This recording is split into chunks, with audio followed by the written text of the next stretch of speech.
There appears to be a mix-up, sir. We'll need you to move to accommodate one of our VIP guests, the flight attendant said, her voice laced with polite formality, but her expression anything but warm. This seat is designated for our elite members. I'm afraid you don't qualify. Behind her stood Clarissa Holbrook, a poised, fashionably dressed white woman, impatiently tapping a gleaming gold watch. Her sharp eyes flicked back and forth between the attendant and the black man sitting in seat 2A, a spot she clearly believed was hers by birthright. "I always sit there," she murmured loudly enough for surrounding passengers to catch. "It's practically mine at this point." Darius Cole looked up, a look of mild confusion crossing his face. He had done everything by the book. Booked the ticket early, paid in full, arrived at the gate on time. He was, in fact, an elite member of the airline's frequent flyer program, and yet somehow his presence in that seat was being treated like a problem to be resolved. Darius calmly opened his wallet and held up his elite status card. "I am an elite member," he said in an even tone. "This is the seat assigned to me." The attendant's smile became noticeably thinner. A brief flash of surprise crossed her face before it hardened into resolve. "I understand, sir, but this particular seat is usually reserved for one of our preferred elite guests," she said, gesturing subtly toward Clarissa Holbrook, who travels with us regularly. The message was clear. Regardless of his credentials, Darius wasn't welcome in that seat. Around them, other passengers began to take notice. A few smartphones were lifted subtly into filming position, the low hum of whispers spreading like wildfire through the first-class cabin. What the flight crew didn't yet realize was that this seemingly small act of discrimination was about to change everything, not just for those involved, but for the entire airline, because the man they had just dismissed held far more power than any of them knew. This story is a true example of karma flying first class. Have you ever faced judgment based solely on your appearance? Share your story in the comments, and if you stand against discrimination in any form, hit that subscribe button and type justice along with the country you're watching from. Darius Cole was far from ordinary. At 42, he was the founder and CEO of Visionary Sync, a $2.8 billion tech company revolutionizing customer service through AI. His cutting-edge software helped businesses detect and eliminate implicit bias in their client interactions, which made what was about to unfold all the more ironic. But Darius's journey began long before the boardrooms and billion-dollar deals. Raised in the east side of Rivertown, he taught himself to code at age 11 on a salvaged desktop while other kids played games. Darius built them. What started as curiosity became skill, then obsession. His path wasn't easy. At 16, tragedy struck when his father was killed in a violent attack that rattled their entire community. Standing over his father's grave, young Darius made a vow.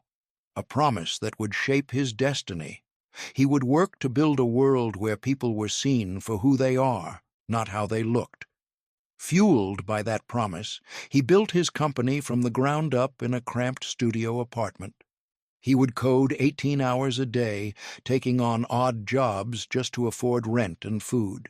Earlier that morning at the airport, security cameras captured Darius helping an elderly traveler struggling with her luggage, patiently guiding her to her gate. He held doors for strangers, addressed service workers by name, and tipped generously at the cafe. Not for attention, but because that's who he was. Humble despite his influence, kind despite his status. Now he was en route to deliver a keynote at the Global Tech and Ethics Forum, a high-profile event uniting top minds in innovation and responsibility. Darius had chosen to fly with Aerovista Airlines, known for its opulent first-class service, with seats that cost more than most people's monthly rent. Elite members like him enjoyed plush beds, champagne on demand, and personalized care. But beneath the glossy finish, Aerovista was struggling. Its booking systems were outdated, customer satisfaction ratings had plummeted, and behind closed doors, the company was desperate to form a partnership with a tech firm that could revitalize its image. What no one aboard that flight realized was that the man seated in 2A was the very CEO of the company they were trying to woo. For the past 8 years, Jenna Langford, a senior flight attendant at Aerovista Airlines, had made it her mission to cater to the preferences of their most frequent first-class passengers. One of those passengers was none other than Clarissa Halbrook, who always expected seat 2A, the seat now occupied by Darius Cole. Jenna had bills to pay, and Clarissa's habit of slipping generous tips at the end of each flight helped keep her mortgage afloat. "Sir," Jenna began, bending slightly toward Darius with a strained smile, "we have an elite member who always occupies this specific seat. Would you mind relocating to another seat in a different cabin?" Though phrased politely, her words held the weight of assumption that he would comply without protest. Darius looked up from his tablet, brows slightly furrowed. He retrieved his boarding pass and presented it. "This is the seat I was assigned," he replied calmly. "And I'm also an elite member." Clarissa, still standing in the aisle, made no effort to mask her displeasure. "I always sit there on this route," she huffed. "It's practically my seat." The tension was thickening. Passengers nearby turned their heads toward the unfolding scene. Jenna shifted her stance uncomfortably, her eyes darting between Clarissa and Darius. "Perhaps you'd be more comfortable in another section, sir," she said, her voice coated in artificial concern. But the message was clear. She wasn't offering another first-class seat. Darius remained steady. "No, thank you," he responded, firm but respectful. "I specifically selected this seat for the legroom. I have work to do on this flight." Jenna's smile stiffened. Without a word, she turned and walked briskly toward the front of the cabin, stealing glances back at Darius every few steps. What happened next, few noticed in the moment. But one passenger, seated directly across the aisle, caught it on their phone camera. As Clarissa stepped forward, ostensibly to adjust her luggage in the overhead bin, she discreetly slid a folded bundle of cash into Jenna's pocket with practiced ease. "Thanks for helping with this little issue," Clarissa whispered, just loud enough for others nearby to hear. A faint flush crept up Jenna's cheeks as she accepted the bribe. And just like that, a seemingly minor seating conflict evolved into something far darker. A clear act of discrimination fueled by entitlement and sealed with hush money. The energy in the first-class cabin shifted. Moments later, Grant Denning, the cabin supervisor, arrived at Darius's row. He walked with the stiff posture of someone used to being obeyed, his tone as formal as his crisp uniform. "Sir, I'll need you to relocate to accommodate a VIP guest," Grant announced, his voice raised enough for surrounding passengers to hear. This wasn't a suggestion, it was a directive. Darius met Grant's eyes with calm composure. "I've already shown my boarding pass and elite status," he said. "This is my assigned seat." Grant's jaw tensed. A small muscle twitched near his cheek as he leaned in slightly, lowering his voice, though the surrounding silence made his words audible to many. "Maybe you're not aware of how things work around here," he said, enunciating each word slowly, like a schoolteacher correcting a child. "We make exceptions for valued passengers who have specific needs." By now, nearly every passenger in the first-class cabin had turned to watch. Across the aisle, a woman in a sleek blazer subtly turned her phone to film the exchange, the red recording light reflecting off her glasses. This footage would go viral within hours. Clarissa remained standing, arms crossed, clutching her designer handbag as though it were armor. Her dramatic sigh echoed through the cabin as she glanced at her watch. "I have an important meeting as soon as we land." she declared loudly, though no one had asked. "I can't believe this is even a discussion. I need my usual seat. This is outrageous." Meanwhile, judgmental whispers were beginning to float between rows. "He doesn't even look like someone who could afford that seat," one man muttered. Grant, emboldened by Clarissa's public performance, leaned in closer to Darius. This time, his voice dropped lower, more threatening. "We can do this the easy way," he said coldly, "or we can do it the hard way. It's your call. We can handle this the easy way, or make it harder than it needs to be," Grant Denning said, his voice low but sharp enough to be heard by the entire cabin. The threat lingered in the air like turbulence before a storm. The moment stretched. Passengers held their breath, eyes flicking between the two men. It was the kind of pressure that would make most people cave. Public tension, implied consequences, and the natural urge to avoid conflict. But Darius Cole wasn't most people. His gaze stayed steady, locked on Grant. "I'm not moving," he said, voice firm and composed. "This is my seat." 6 simple words, no raised voice, no hostility, just quiet conviction. Grant's face flushed a deep red. This wasn't the reaction he expected. He tugged at his collar, adjusted his tie, and turned on his heel without another word. Marching to the front of the cabin, he grabbed the service phone, speaking into it with agitated energy. Though passengers couldn't hear his words, his body language told the whole story. Control was slipping. What should have been a routine flight was quickly becoming unforgettable for all the wrong reasons. Back in 2A, Darius quietly returned to his tablet, reviewing the notes for his upcoming keynote as if nothing had happened. His outward calm revealed nothing about the storm building around him.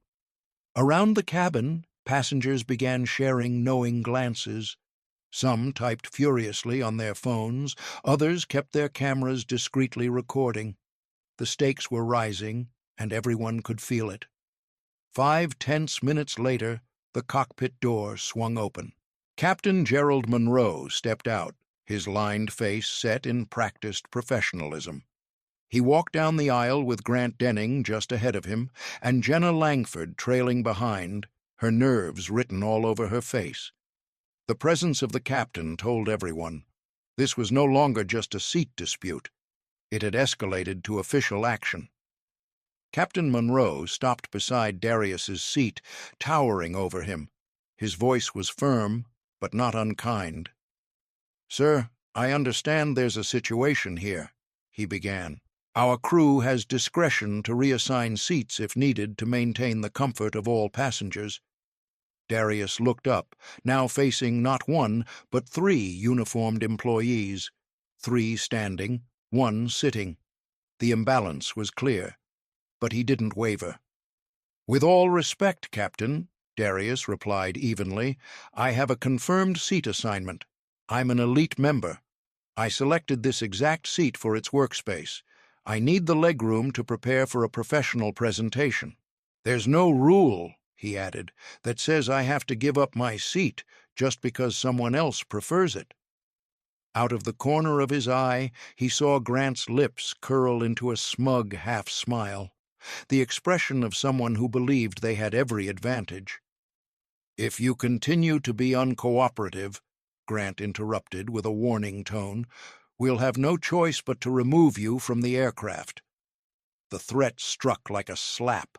For the first time during this confrontation, Darius's brow lifted, a flash of disbelief in his otherwise composed expression. "Are you seriously threatening to remove me?" he asked slowly, "for refusing to give up the seat I rightfully paid for?" The cabin went completely still. The question, and everything it implied, hung heavy in the air.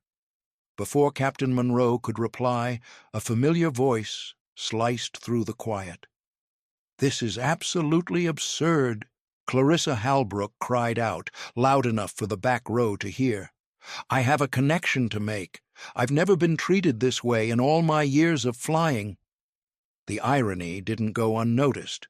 A few passengers exchanged glances, some shaking their heads, others quietly recording the escalating scene.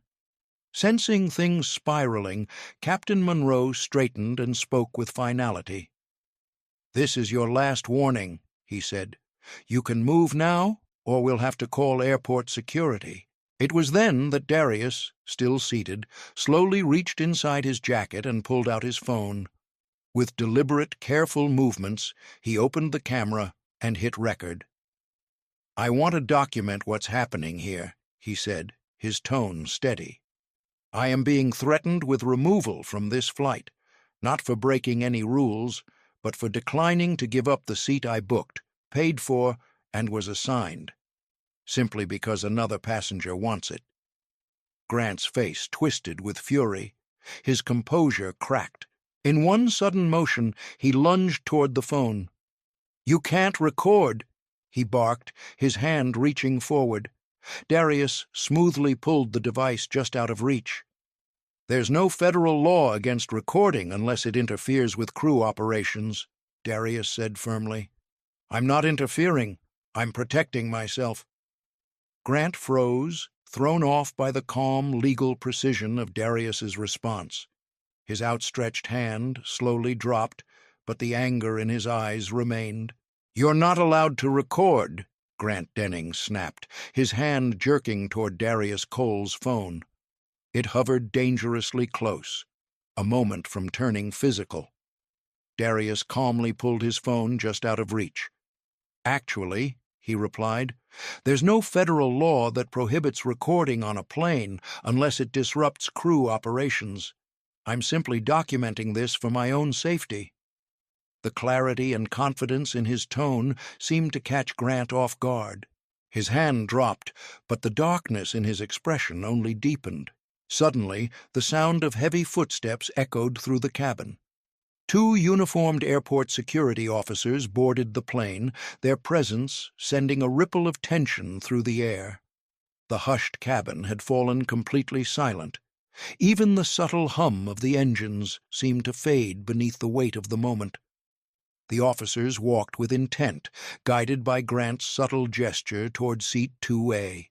Darius remained seated, back straight, expression composed, though he was now being publicly humiliated for doing nothing more than occupying the seat he had paid for.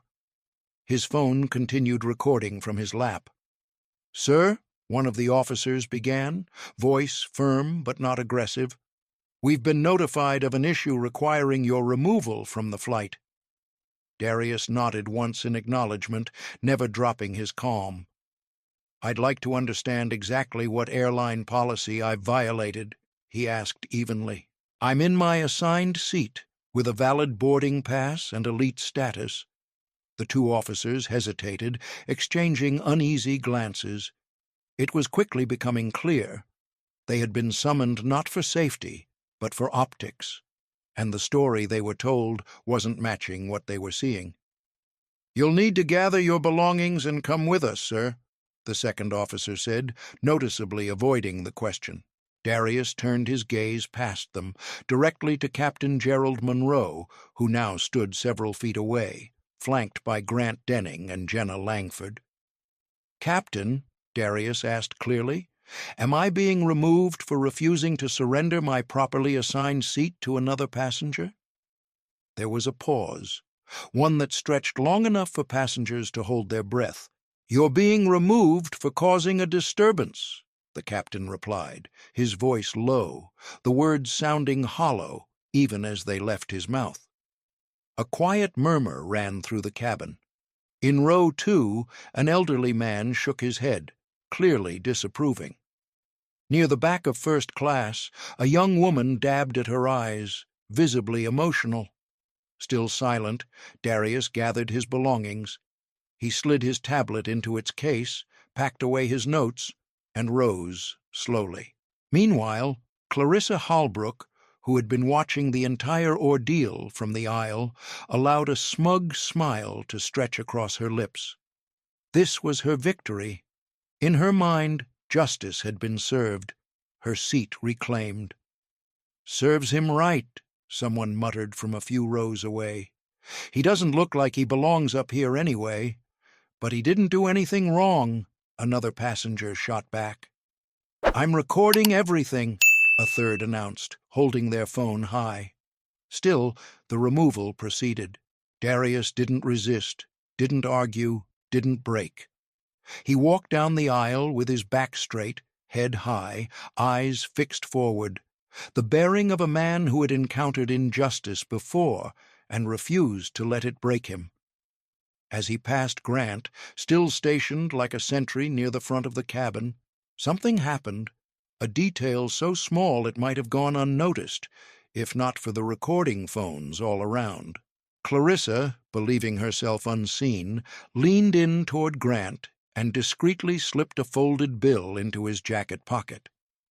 "Thanks for handling that for me," she whispered, her voice just loud enough to be captured on video. "First class should really maintain its standards." Her words lingered like poison in the air, even as Darius exited the plane under the watchful eyes of dozens of silent, shocked passengers. Outside the gate, Darius pulled out his phone again. His fingers moved swiftly across the screen as he typed a message to his COO. "I've been removed from the plane. They chose the wrong person to humiliate." There was no rage in his expression, no outward sign of defeat, just the poised calm of someone who had prepared for moments like this his entire life. Then, switching to a voice message, he spoke with quiet precision. "Samantha, it's Darius. I need you to bring in the legal team immediately. I've just been removed from an Aerovista flight, and I believe we're looking at a textbook case of discriminatory action." "I've just been removed from an Aerovista flight," Darius Cole said into his phone, his voice low but firm, in what appears to be a clear-cut case of discriminatory treatment. Nearby, the two airport security officers who had escorted him off the plane lingered awkwardly. Their earlier confidence was unraveling. One of them scrolled through the incident report on his tablet, his brow furrowing deeper with each line. "Sir," the officer finally said, cautiously approaching Darius, I think there might have been a mistake. The report lists you as disruptive, but several witness statements don't seem to match up with that."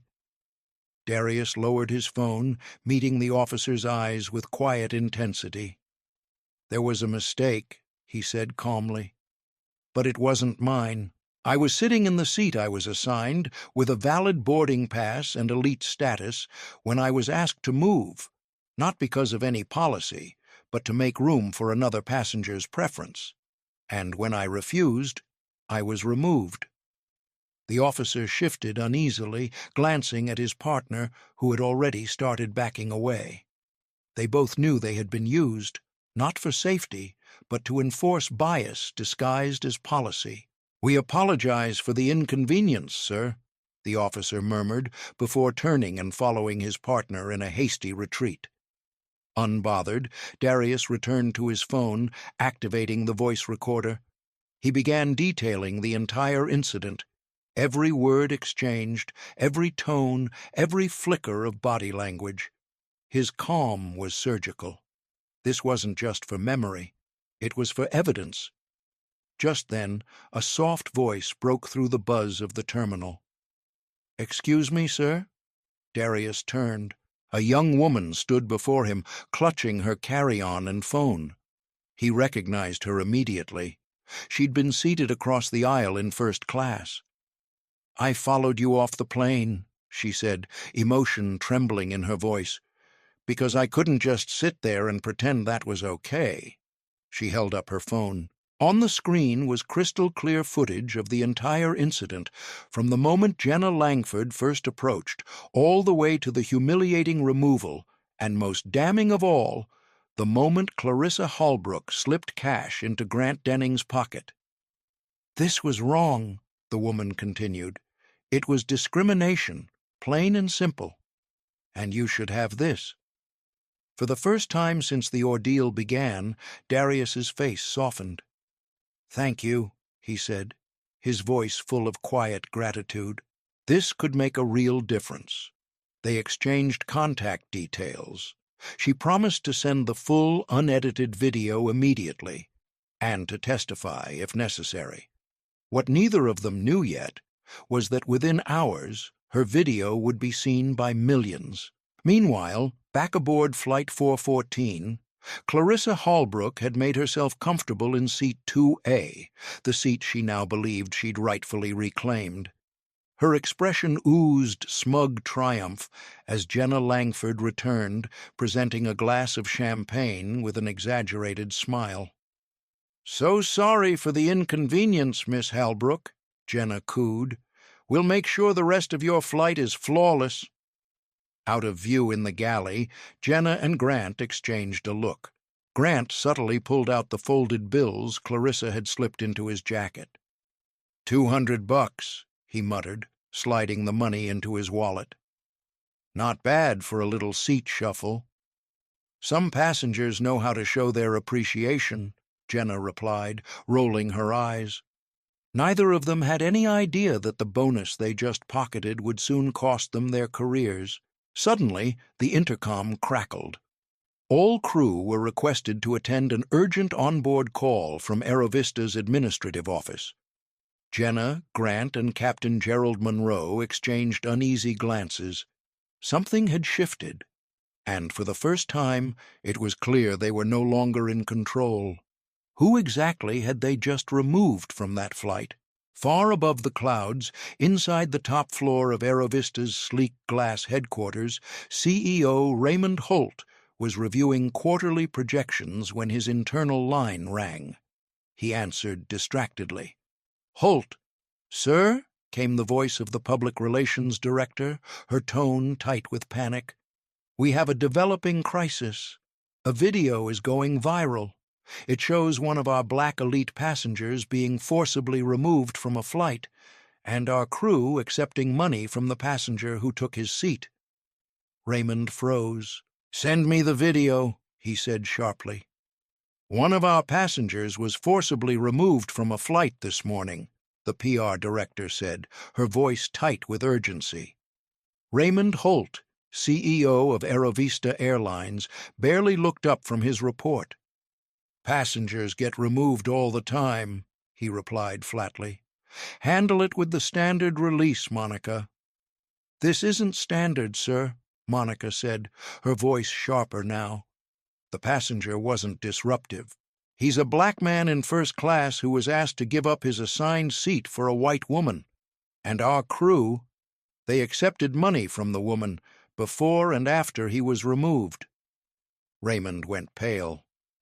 "Send me the video," he said, suddenly alert. When the footage played on his screen, the transformation in his face was unmistakable. Concern gave way to horror. The clear bias, the money-changing hands, the man's dignity in the face of humiliation. It was a PR nightmare unraveling in real time. "Do we know who he is?" Raymond asked, his voice brittle. There was a long pause. Then Monica answered, "Yes, sir. According to the flight manifest, his name is Darius Cole." Raymond sat still, the silence stretching across the office like a held breath. "Did you say Darius Cole?" he finally asked, barely above a whisper. "Yes, sir," she confirmed. Raymond leaned back in his chair, eyes unfocused. "Darius Cole is the founder and CEO of Visionary Sync," he said, more to himself than anyone else. "The same company we've been trying to lock into a $50 million tech partnership. The same company that's been quietly buying up our stock for the past 2 years." Meanwhile, in a private lounge across the airport, Darius sat at the head of a rapidly forming war room. Samantha, his COO, had arrived just 20 minutes after his text. Alongside her were the company's general counsel and head of communications.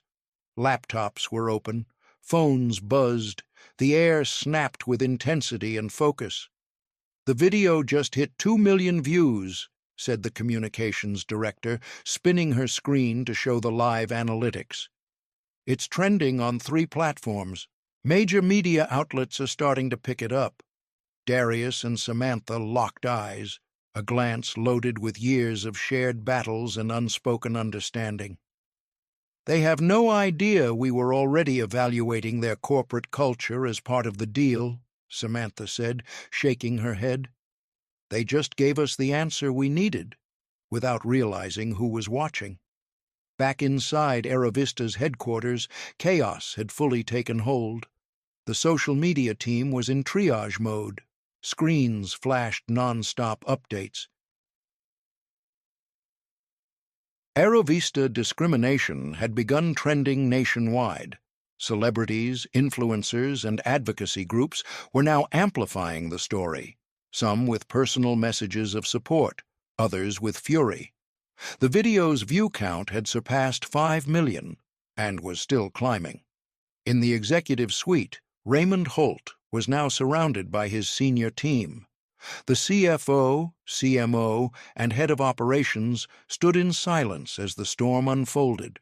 "Sir," his assistant said, holding out a phone, "we have Darius Cole's office on the line. They're willing to take your call." The room froze. Raymond inhaled deeply, nodded, and accepted the call on speakerphone. "Mr. Cole," he began, his voice tight and laced with forced civility, "I want to extend our sincerest apologies for the unacceptable incident this morning."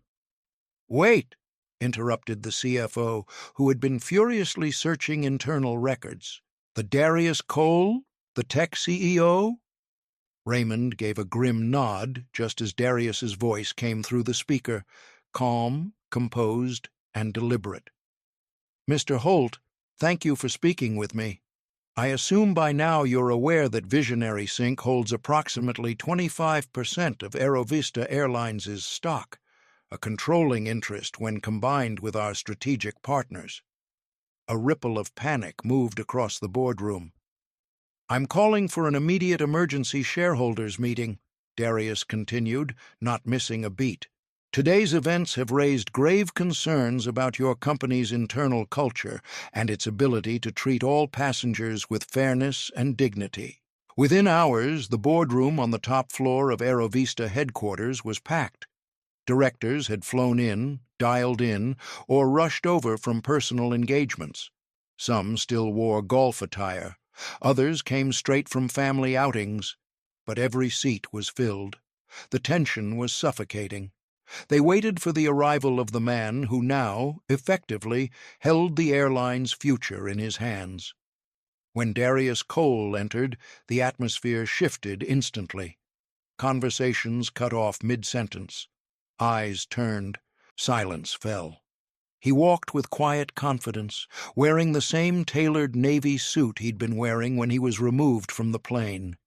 His presence alone was a statement, a reminder of what had happened, and of what was coming next. After everything he had endured that day, Darius Cole walked into the boardroom with the quiet authority of someone who knew exactly who he was and what he was worth. He hadn't changed clothes. The same tailored navy suit he'd worn when security escorted him off the flight now became a symbol, a silent reminder of the injustice that had sparked this reckoning. Behind him followed his team, Samantha, their general counsel, and 2 senior executives from Visionary Sync, whose roles in what would come next would soon prove pivotal.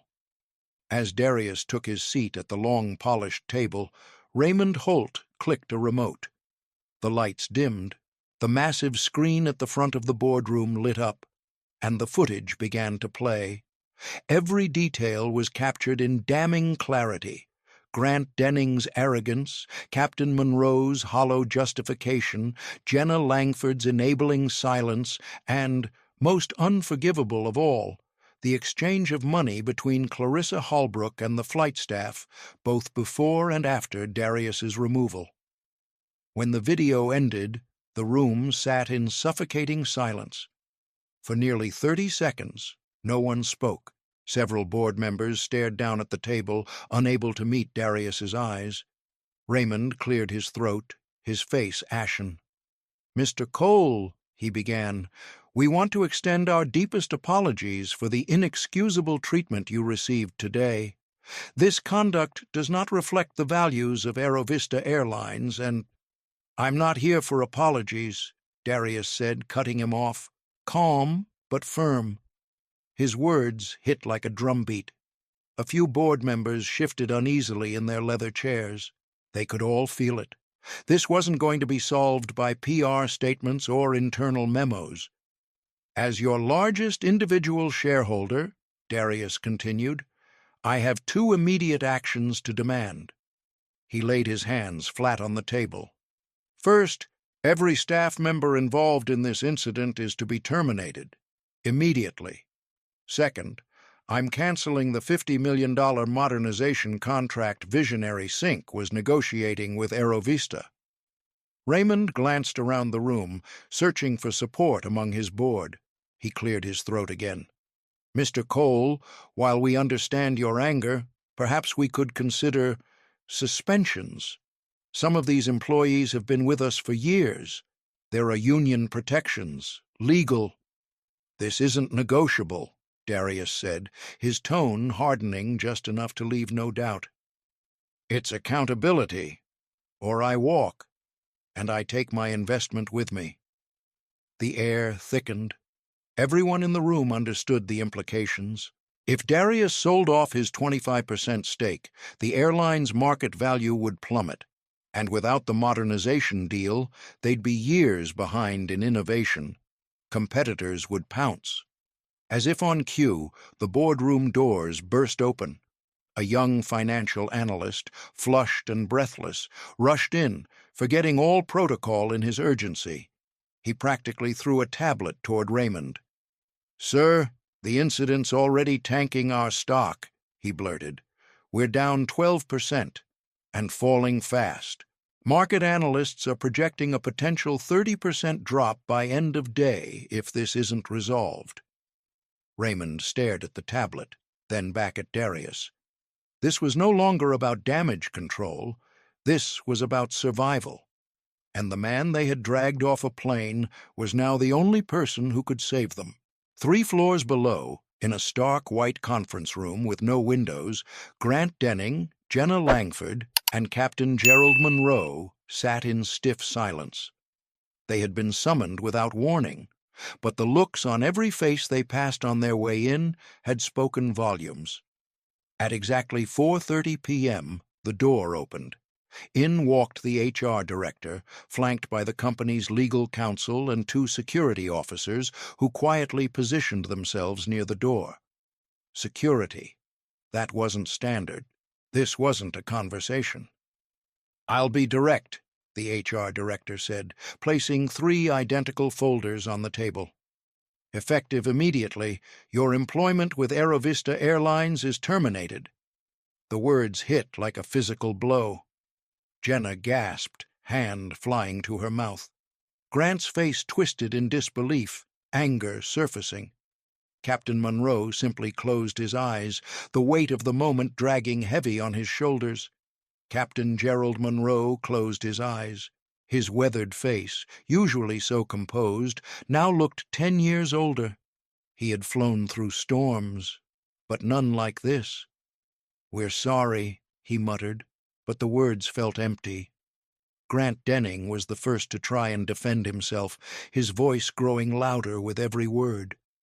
We were just following procedure. That passenger was being uncooperative. He was causing disruption during boarding.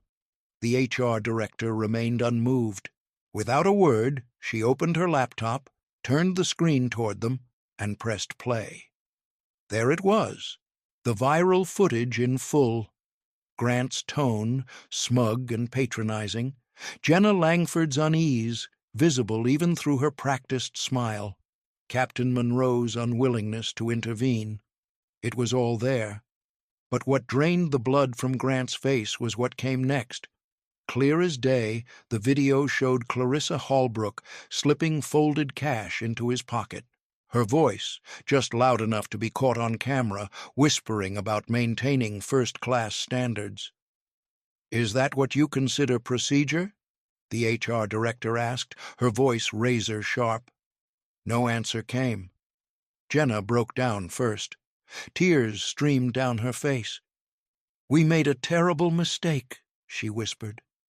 "I knew it was wrong, even as it was happening, but I didn't stop it."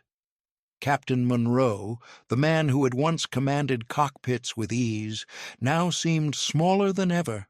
"I was relying on my crew's judgment," he said weakly. "I didn't witness the beginning." "You all failed today," the HR director said, her tone unwavering. "Not just Aerovista as a company, but as human beings." Then she delivered the final blow. "The passenger you removed was Darius Cole, CEO of Visionary Sync, and our largest individual shareholder." The room went still. Jenna sobbed harder. Grant stared blankly, all defiance gone. "You will be escorted to collect your personal belongings," the HR director said. "Your final paycheck will include 2 weeks' severance, more than generous, considering the circumstances." As they were led from the room, they experienced the same thing Darius had hours earlier, the humiliation of being watched, whispered about, escorted out. Only this time, the symmetry was no accident. Elsewhere, in the main auditorium of Aerovista's headquarters, hundreds of employees had gathered. At the front of the stage stood Raymond Holt, flanked by Darius Cole and his executive team. "Today," Raymond began, his voice carrying across the silent room, "Aerovista Airlines failed one of its passengers. In the most fundamental way." He paused, letting the words settle. "This wasn't just a bad decision. It was the result of deep, systemic issues we can no longer ignore." He turned toward Darius, who stepped forward to address the crowd. "Starting tomorrow," Raymond explained, "every employee at Aerovista Airlines, from senior executives to ground crew, would undergo a comprehensive mandatory bias training program, one that was developed specifically by Visionary Sync's ethics division. This wasn't going to be a checkbox exercise. It was going to be a reckoning." Gasps and murmurs echoed through the crowd as they absorbed the news. A program of that size would disrupt operations, delay schedules, cost the company millions. And then came the announcement that took everyone's breath away. "All Aerovista flights, every route, every service, will be grounded for 48 hours, Raymond declared. The room erupted in stunned silence, a full system shutdown. In an industry where every delayed minute costs thousands, this kind of pause was unprecedented. But the message was clear. Change wasn't optional. It was immediate, and it was real. Darius stood beside Raymond, surveying the faces before him, some filled with uncertainty, others with quiet hope. But most showed something else entirely. Recognition. Recognition that they were no longer part of a company that could turn a blind eye, but one being held to a higher standard, starting now. As the announcement rippled through the auditorium, Aerovista employees sat in stunned silence. Some faces reflected resistance, others a sense of relief, but most carried the dawning realization that they were witnessing a defining moment in the company's history, a moment that marked a permanent shift in its identity. In the weeks that followed, Aerovista Airlines embarked on the most comprehensive transformation in its 30-year existence. Conference rooms across the country were converted into immersive training hubs. Flight schedules were overhauled. Every employee, from baggage handlers to executive leadership, was required to complete the new mandatory ethics and bias training program. This wasn't a corporate checkbox. It was deeply personal, often uncomfortable, and unlike anything they'd done before. Developed by behavioral psychologists and AI specialists from Visionary Sync, the program used simulated scenarios to challenge employees' assumptions, expose hidden biases, and confront patterns of exclusion embedded in workplace culture. And Darius Cole didn't just approve the program, he led it. He personally attended sessions, standing in front of rooms filled with airline staff, many of whom were skeptical, some defensive, a few outright hostile. But his presence changed something. "This is your chance," he would tell them, his voice firm but not unkind, "an opportunity to be part of the solution. What happened to me," he continued, "happens to people without my resources or platform every single day. That's who we're fighting for." His words didn't come from a place of vengeance, but from conviction. For many, he became the human face of a scandal they had first dismissed as a PR nightmare. His willingness to show up again and again, even after everything he endured, that was what shifted hearts. While Aerovista worked to rebuild from within, the consequences for those at the center of the incident played out beyond the company's walls. Grant Denning, once a fast-rising cabin supervisor, now sat alone in his apartment, surrounded by rejection letters. Every application he sent to other airlines came back the same. "We've chosen to move forward with other candidates." The message was polite. The reality was clear. No one wanted to hire the man from that video. Jenna Langford faced similar struggles. Her once stable career was now overshadowed by a single moment of silence when she should have spoken up. Every interview ended the same way, as soon as someone recognized her. "You're the flight attendant from that discrimination case, aren't you?" No second interview ever came. Captain Gerald Monroe, despite a 30-year career filled with commendations, couldn't secure even a basic position in the industry. His reputation, once sterling, had been eclipsed by the footage of his failure to act. Meanwhile, Clarissa Hallbrook, once a prominent socialite and frequent flyer, found herself banned from Aerovista for life.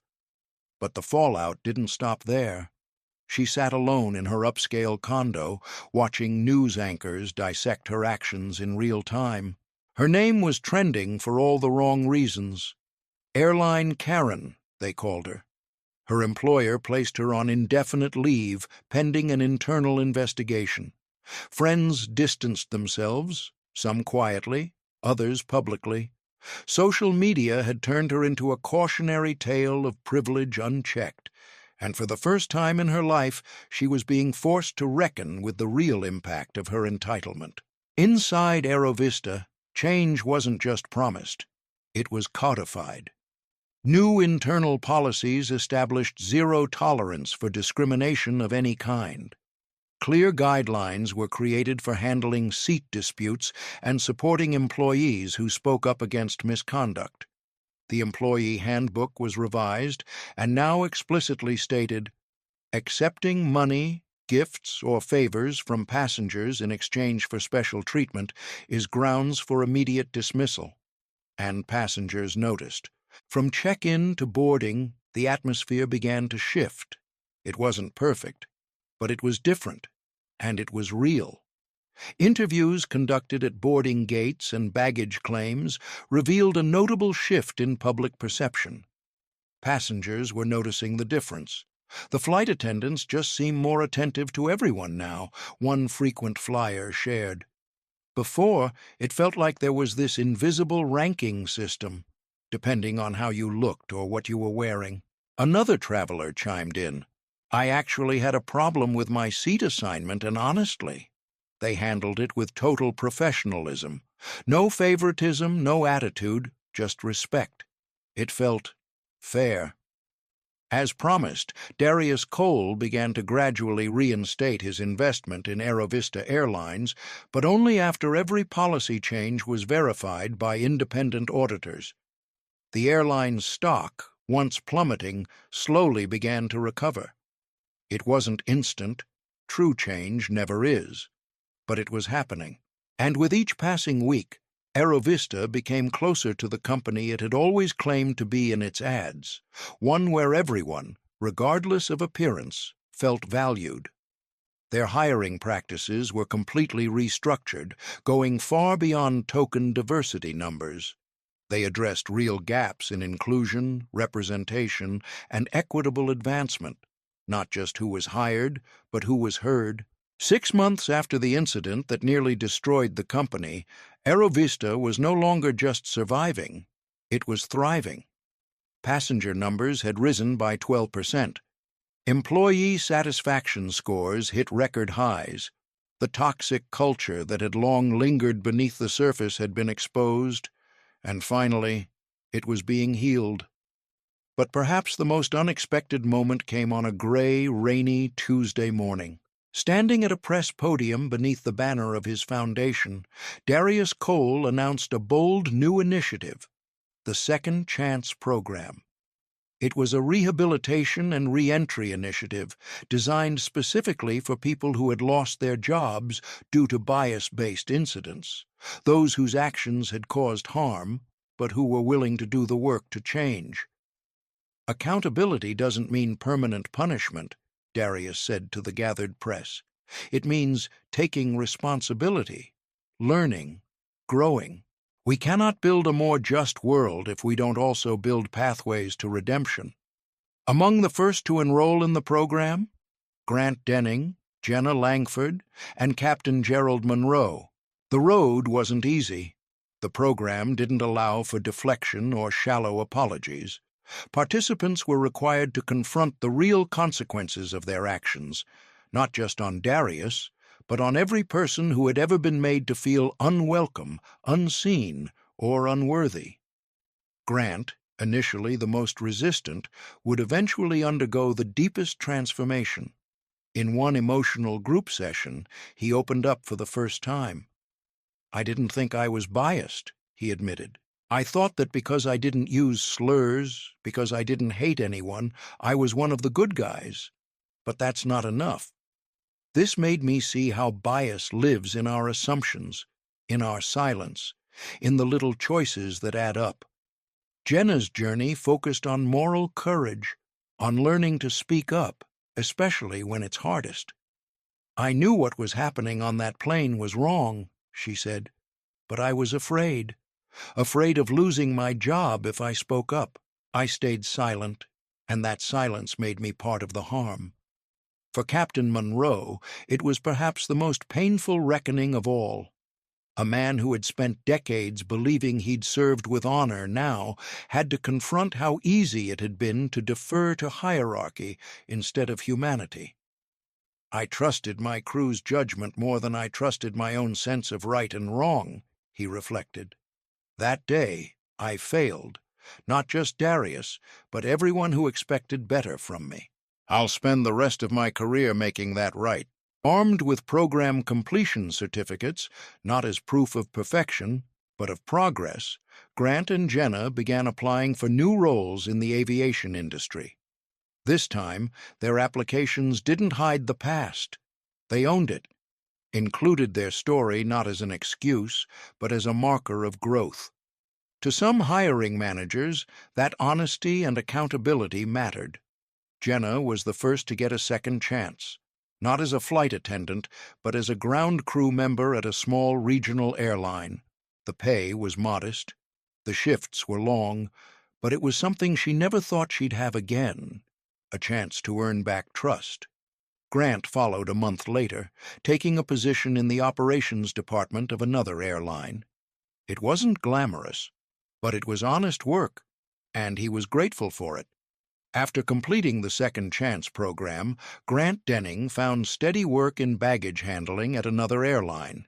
The position wasn't glamorous, but it was honest, and it gave him a new appreciation for the dignity of every role, something he had once overlooked.